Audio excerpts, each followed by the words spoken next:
करने वाले हैं एक 2022 रिलीज हॉरर सेगमेंट के बारे में जिसका नाम है ब्लडी मैरी। इस कहानी की शुरुआत होती है एक ग्रुप ऑफ फ्रेंड्स के साथ, लीना, मैगी, एलिस और उसकी बहन बियांका। ये सभी लोग लीना के घर में स्लीप ओवर के लिए इकट्ठा हुए थे। बोर हो रहे थे तो लीना उन्हें एक एक्साइटिंग ऑफर देती है, क्यों ना वो लोग ब्लडी मैरी चैलेंज परफॉर्म करें। लेजेंड ये है कि ब्लडी मैरी सिर्फ लोगों को मारती नहीं है, बल्कि अगर उसे खुश किया जाए तो वो उनके विशेस भी फुलफिल करती है। अब अनफुलफिल्ड विशेस तो सभी के लाइफ में होते हैं, उनके भी थे। जैसे लीना को अपने चीयर लीडर ग्रुप का कैप्टन बनना था, तो मैगी को अपना बॉयफ्रेंड वापस चाहिए था। उधर एलिस को रिच होना था, तो बियांका को अपने ड्रीम यूनिवर्सिटी येल में एडमिशन लेना था। भले ही मन सभी डेस्परेट थे, लेकिन बियांका राजी नहीं होती। सुपरनैचुरल चीजों से ऐसे खेलना उसे ठीक नहीं लगता। लेकिन फिर एलिस उसे मना लेती है और सभी अलग अलग कमरे में जाकर चैलेंज स्टार्ट करते हैं। एक बार ट्राई करने में क्या हार्म है, गेम ही तो है, ज्यादा से ज्यादा कुछ नहीं होगा। यही सोचा था उन लोगों ने, मगर रियलिटी में होता बहुत कुछ है। जैसे ही लाइट ऑफ करके वो लोग ब्लडी मैरी को समन करते हैं, उनके सामने का मिरर फटने लगता है और उससे निकल आती है ब्लडी मैरी। अपने बड़े बड़े नाखूनों से लड़कियों को पकड़ लेती है वो। डर से सबकी हालत खराब हो जाती है। उन्हें लगता है शायद यही उनके जिंदगी का आखिरी दिन होगा, मगर होता कुछ उल्टा ही।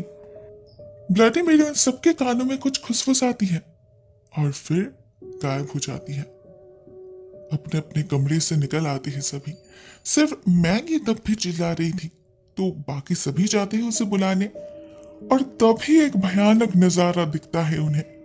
वो देखते हैं ब्लडी मैरी अपने नाखूनों से मैगी के आंखों को नोच रही है।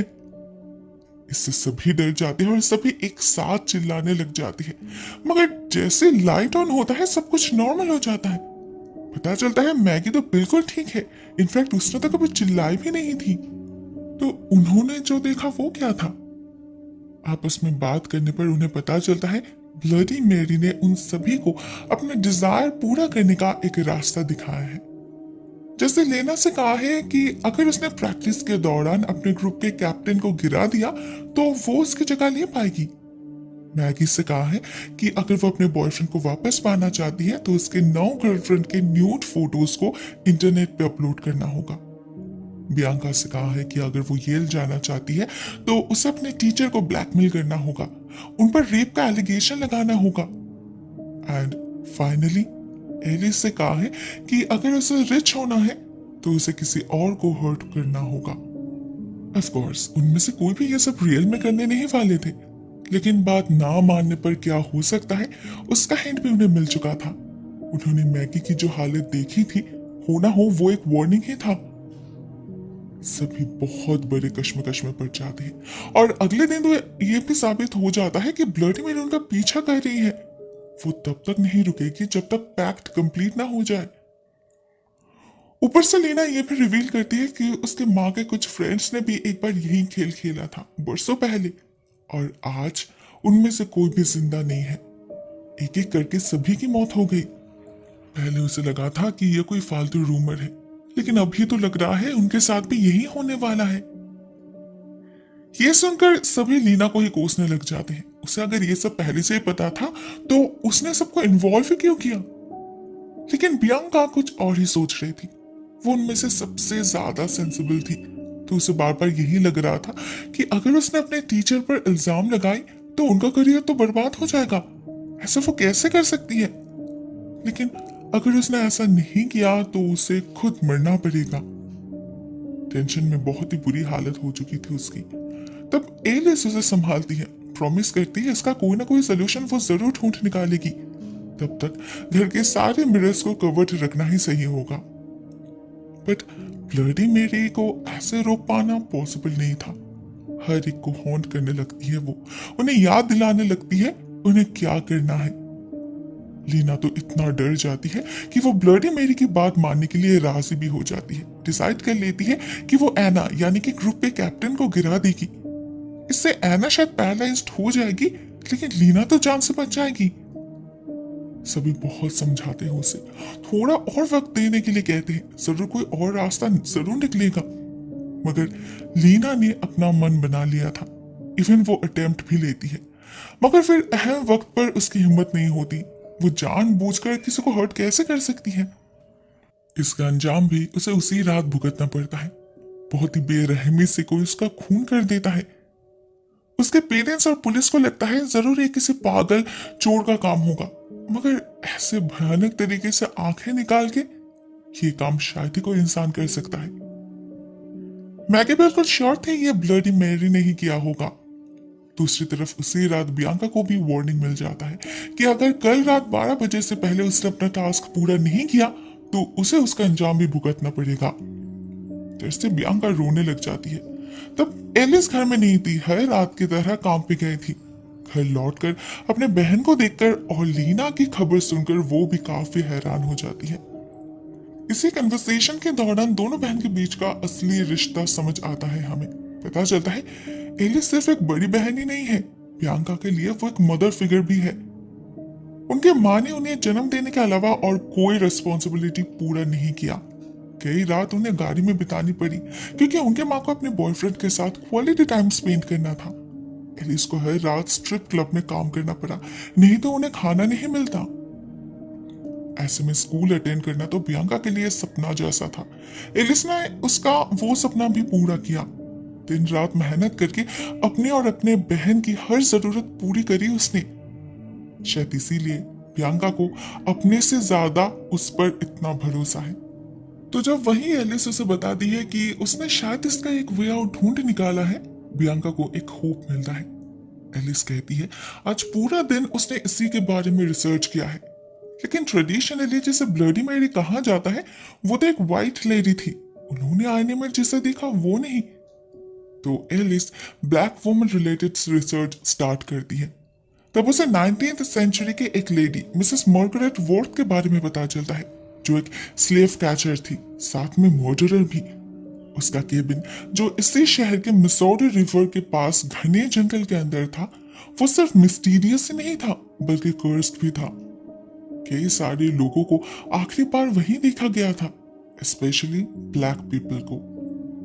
केबिन से अजीब सी बदबू आती थी। लोगों का मानना था वो जरूर अंदर विचक्राफ्ट प्रैक्टिस करती होगी, लेकिन ये एक लोकल लेजेंड है, इसीलिए ऑनलाइन इससे ज्यादा और कुछ पता नहीं चलता। आगे का डिटेल्स पता करने के लिए एलिस जा पहुंचती है मिसौरी हिस्टोरिकल एसोसिएशन में, और वहां उसे असली बात पता चलती है। जानने मिलता है 1850 के आसपास मार्गरेट रिवर्स अंडरग्राउंड रेलरोड नाम के एक प्रैक्टिस का हिस्सा हुआ करती थी। उस समय जो स्लेव्स अपने मालिक के घर से भाग जाते थे, मार्गरेट उन्हें धोखे से अपने घर में कैद करती थी और फिर दुगने कीमत पे बेच देती थी। लेकिन बात इतनी सिंपल भी नहीं थी। जितने लोग उस केबिन में एंटर करते थे, उनमें से ज्यादातर लोगों को वो मार डालती थी। जो किस्मत वाले होते थे, बस उन्हें ही रीसेलिंग के नाम पे जिंदा निकलने का मौका मिलता था। बाकियों को नरक से भी बदतर जिंदगी मिलती थी। अपने बेसमेंट में कैद करके उन पर टॉर्चर करती थी मार्गरेट। खाना पानी कुछ भी नहीं देती थी। उन्हें दर्द में तड़पते देख बहुत मजा आता था मार्गरेट को। एक अजीब सी खुशी मिलती थी। पैसों से ज्यादा इस सेटिस्फैक्शन के लिए ही वो ये काम करती थी। पता नहीं वो स्लेव्स उन पर भरोसा भी कैसे कर लेते थे।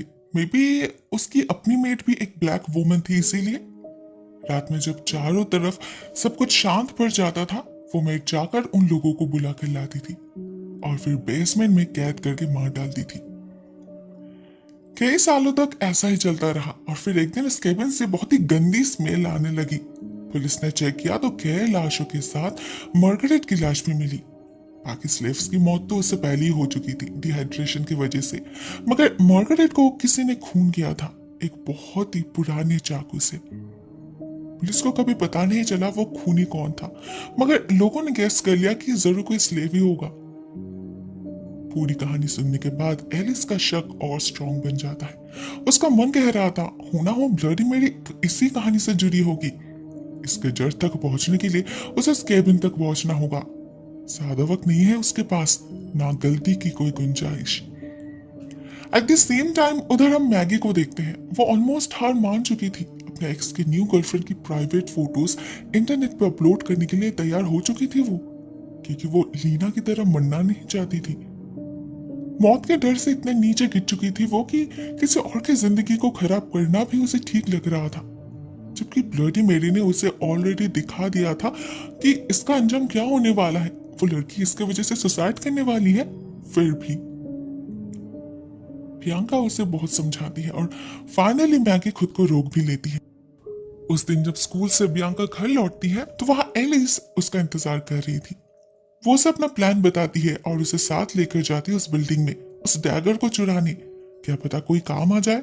इसके बाद उनका अगला डेस्टिनेशन था वो केबिन। मगर केबिन की तरफ जाने से पहले वो लोग जाते हैं मैगी को पिकअप करने, मगर बहुत बुलाने पर भी वो रिस्पॉन्स नहीं करती। तो वो लोग अंदर जाती है और उन्हें मिलती है मैगी की लाश। बिल्कुल लीना की तरह उसकी भी आंखें निकाली गई थी। बेहद भयानक दिख रही थी वो। बाकी थे तो बस बियांका एंड एलिस। वो लोग उसी वक्त निकल पड़ते हैं केबिन की तरफ इस उम्मीद में कि वहां उन्हें ब्लडी मेरी मिल जाएगी और उन्हें इस सिल्वर डैगर से उसे बस मारना होगा। सारी प्रॉब्लम वहीं पर खत्म हो जाएगी। भले बियांका इस प्लान को लेकर ज्यादा श्योर नहीं थी, मगर पता नहीं कैसे एलिस बहुत ही कॉन्फिडेंट साउंड कर रही थी।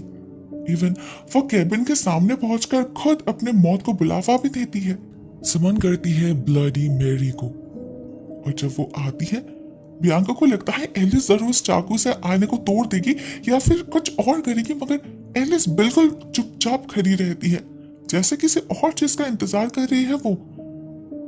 इसके बाद एक बहुत ही वियर्ड चीज होती है जो बियांका ने कभी इमेजिन भी नहीं किया था। ब्लडी मेरी एलिस से बात करने लगती है। उससे पूछती है कि क्या उसने जो मांगा था वो सब कुछ लेकर आई है। जवाब में एलिस भी अपने बैग से वो सिल्वर डैगर और 2 ग्लास जार्स निकाल के उनके सामने रख देती है। इस पॉइंट तक बियांका समझ चुकी थी इन दोनों के बीच कुछ अलग ही डील हुआ था, जिसे पूरा करने के लिए ही एलिस यहाँ आई है, ब्लडी मेरी को मारने के लिए नहीं। फाइनली एलिस खुद ही कन्फेस कर लेती है सच्चाई को। कहती है ब्लडी मेरी ने इन चीजों के बदले उसे सेफ्टी, सिक्योरिटी एंड पावर देने का वादा किया है, जिसकी उसे जिंदगी में बहुत ही जरूरत है। वो और कोई रात खाली पेट गाड़ी में सोना नहीं चाहती, ना स्ट्रिप क्लब में आधे नेकेड होकर खाना सर्व करना चाहती है। उसे बस एक सुकून की जिंदगी चाहिए जिसके लिए वो कुछ भी कर सकती है। यहाँ पर यह रिवील होता है कि उसने ही लीना और मैगी का खून किया था, क्योंकि उसे 3 इनोसेंट लोगों का खून चाहिए था। 2 का तो मिल चुका है, अभी बाकी है सिर्फ बियांका। उसे यहाँ लाने का मकसद तो यही है। बियांका इस सच के लिए तैयार नहीं थी। वो तो यकीन ही नहीं कर पा रही थी उसकी बहन उसे मारना चाहती है। कुछ देर के लिए बिल्कुल ही ब्लैंक हो चुकी थी वो, लेकिन उसके बाद ही जैसे ही वो देखती है एलिस ने चाकू उठा लिया है उसे मारने के लिए, वो भागती है अपनी जान बचाने। एलिस भी भागती है उसके पीछे पीछे, और जब एक पॉइंट पे उस डैगर से वो बियांका पर हमला कर देती है, मजबूरन बियांका को ही उसे मारना पड़ता है सेल्फ डिफेंस में। लेकिन वो ऐसा नहीं चाहती थी, खुद को ही कोसने लगती है वो, साथ में ब्लडी मेरी को भी। उसी के कारण तो ये सब कुछ हुआ। तब ब्लडी मेरी उसे समझाती है कि लेजेंड्स में बताए गए सारी बातें सच नहीं होते। वो किसी को करप्ट नहीं करती, ना किसी का खून करती है। बस लोगों के अंदर के सच्चाई को देख पाती है वो, उनके ट्रू डिजायर को। उसे पता था एलिस कितनी डेस्परेट है, तो उनके ऑफर में वो मान गई थी। इसमें उनका क्या कसूर। आज उसकी मौत के लिए वो खुद ही जिम्मेदार है, ब्लडी मेरी नहीं, ना बियांका। उनका तो बस एक ही दोष था जिसके लिए वो ऑलमोस्ट 150 सालों से यहाँ कैद है। बात यह है कि 1860 के आसपास जब वो एक साधारण इंसान हुआ करती थी, एक स्लेव, तो वो मार्गरेट के हाथों कैद हुई थी। कुछ दिन बेसमेंट में कैद रहने के बाद मार्गरेट ने जब उसे रिसेल करने की कोशिश करी, उससे उसके बेटे को छीन लिया गया, तो मेरी ने प्रोटेस्ट किया एक बहुत ही यूनिक तरीके से। एक्चुअली उस लाइफ में वो कभी बहुत रिलीजियस हुआ करती थी, उसका सोल प्योर था। तो उस क्राइसिस के वक्त उसने अपने गॉड से मदद मांगी और उसे मदद मिली भी।